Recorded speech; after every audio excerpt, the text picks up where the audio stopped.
नमस्कार मु शुभस्मिता आपण समस्त को वेलकम जनाऊँ शुभस्मिता किचन को। आज आम बनइबा कंकड़ा तरकारी। तेबे चलंतु देखि नवा रेसिपी।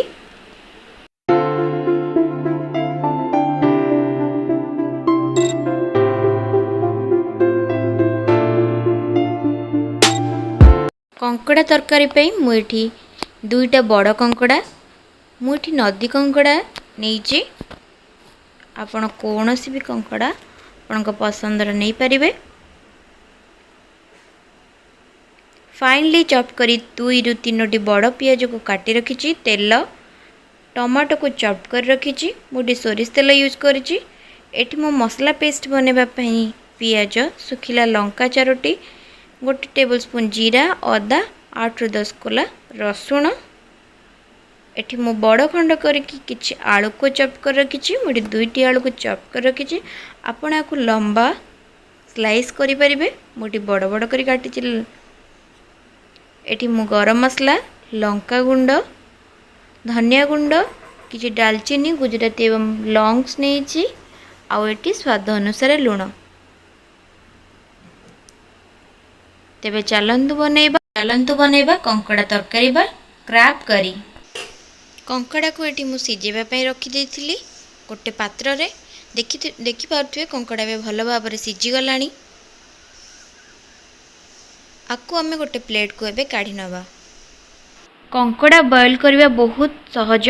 आपण ताकु गरम पानी रे कंकड़ा को ऐड कर देबे। नचेत किछि समय गरम पानी करिकि सेथिरे कंकड़ा को ऐड करी किछि समय बॉयल कर नेबे। तेबे कंकड़ा भल भाव रे आराम से सिजी जिवो। एबे आकु मो गोटे पात्र को काढ़ी नेली। मु एटी कंकड़ा को भल भाव रे क्लीन करि नेछि। एबे सेथिरे आमे हाफ टेबल स्पून हल्दी powder, half tablespoon salt और half tablespoon oil add करिकि ताकु भल भाव रे मैरिनेट कर नबा, गोळेई नबा।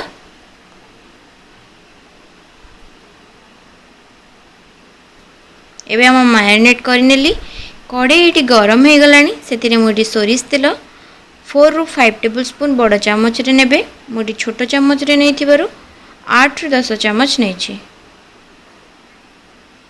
क्लीन कर रखिथिबा मैरिनेट कर रखिथिबा कंकड़ा को मुठी ऐड कर नेली। एबे आकु भल भाव रे भाजी नबा। कंकड़ा को बेसी भाजीबेनी, हल्का भाजी नेबे ब्राउनिश होला पर्यंत।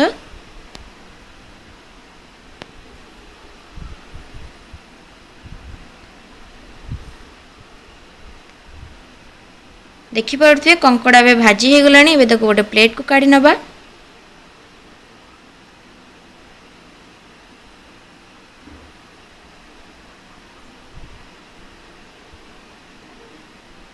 सेम कड़ाई रे काटी रखिथिबा आलू को मैं एठी ऐड करिवि एवं 2 टेबल स्पून ऑयल नेबी आलू भाजीबा पई।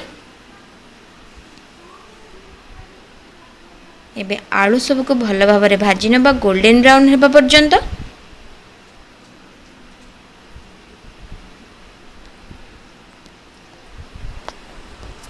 आमे आलू को 80% कुक कर नबा एठी एवं 20% आमे मसला कसिबा समय रे कुक करि नबा।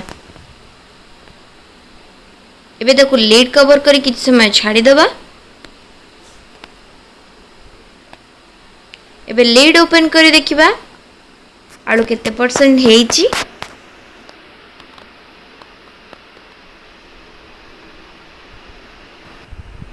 आउ किछ समय आमे लिड कवर करके कुक कर नबा। देखि पारुथबे आलू हल्का सिजी आसी गलानी। आलू को आपण माने 80% ही कुक करिवे।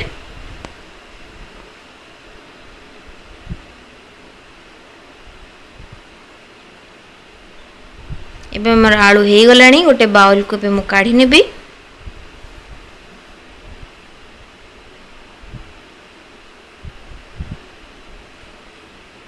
एवं सेम कड़ाई रे आउ 3 रु 4 टेबल स्पून ऑयल नेबी करी करिबा पई बा हमें तरकारी करिबा पई।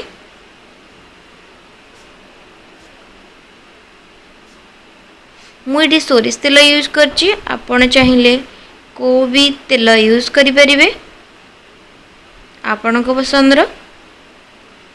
मु रखिथिबा गोटा गरम मसला को एठी ऐड करची। डालचीनी गुजराती एवं लॉन्ग्स को। यह द्वारा तरकारी फ्लेवर भल आसी थाए। किछि समय भाजी हो गला परे गोटा गरम मसला से आम ऐड करनबा काटी रखिथिबा पियाज को एवं ताकू किछि समय भाजी नबा।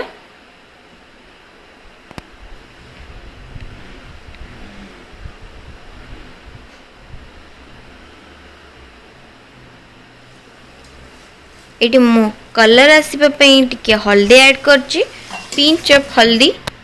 एबे देखि परथे पियाज हमर हे आसलानी।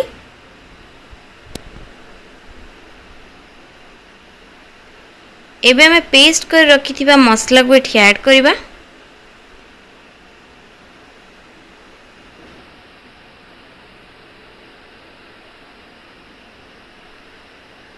आको भल भाबरे पियाज सहित कसी नबा।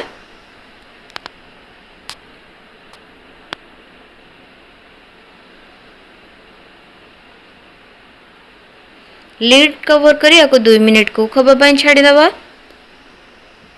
मझिरे मझिरे ओपन करी चेक कर नबा।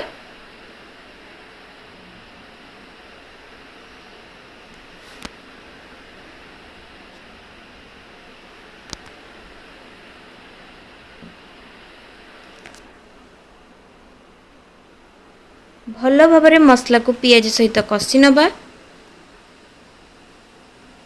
एबे बाकी गुंड मसला सब ऐड कर नबा। धनिया गुंड 1 चम्मच, लंका गुंड 2 चम्मच, हळदी गुंड 1 चम्मच, गरम मसला हाफ चम्मच ऐड करी मध्य भल भाबरे मिक्स कर नबा मसला सहित। आकु मध्य भल भाबरे कसी नबा। एठी मु टिके हल्का वाटर यूज करिबी ताकि तळे न लागिबा पई। एबे आकु भल भाबरे कसी नबा।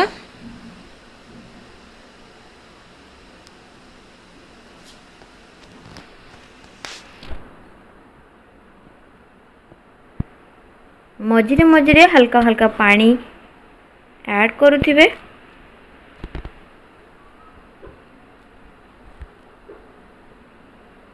एबे हमें लीड कवर करी 5 मिनिट सिझिबा पई छाडी दबा।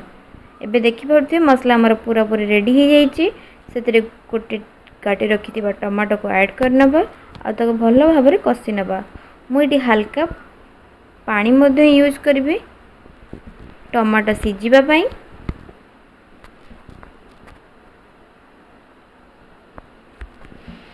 टमाटो भल भाबरे सिझिबा पई ताको भल भाबरे कसी नबा मसला सहित एवं लीड कवर करी 2 मिनिट छाडी दबा। एबे हमर मसला हे गलानी ताको आउ किछि समय कसी नबा। भाजी रखिथिबा आलू को एठी ऐड करि नबा आ आको भल भाबरे मसला सहित कसी नबा। आलू को हमें 80% कुक करे नेजे और 20% कुक करिवा पई एठी मु लीड कवर करी 5 मिनिट पे कुक करनबा। एबे लीड ओपन कर देखिबा आको किछ समय कसी नबा मसला सहित आलू को। एबे भाजी रखिथिबा कंकड़ा को एठी ऐड करिबा ताको मध्ये भल भाबरे मसला सहित कसी नबा एवं लीड कवर करी 5 मिनिट को खबा को छाड़ी दबा ताकि कंकड़ा मसला सहित भल भाबरे मिसी जिवो। एबे लीड ओपन करी देखिबा कंकड़ा भल भाबरे मसला सहित मिसी जाइछि।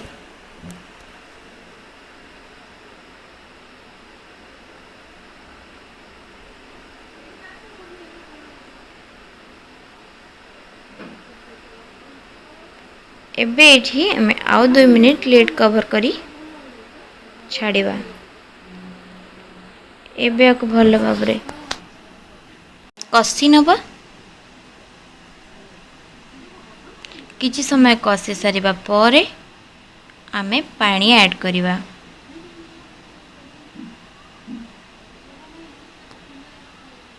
देखि परथे मु एठी पानी ऐड कर देछि आवश्यक अनुसार एवं एठी हमें ताको भल भाव में मिक्स करनबा।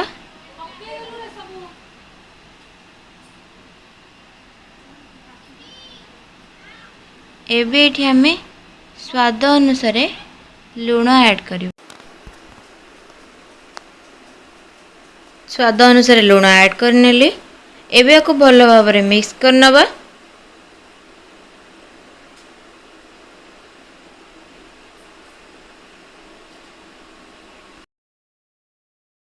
आम लिड कवर करी 2 मिनट कुक करने को छाड़ा।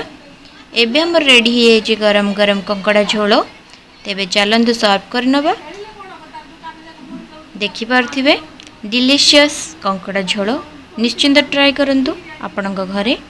जदि मो वीडियो आपण मानक पसंद आछे तेबे लाइक कमेंट एवं शेयर एंड सब्सक्राइब करने को भूलिबेनी।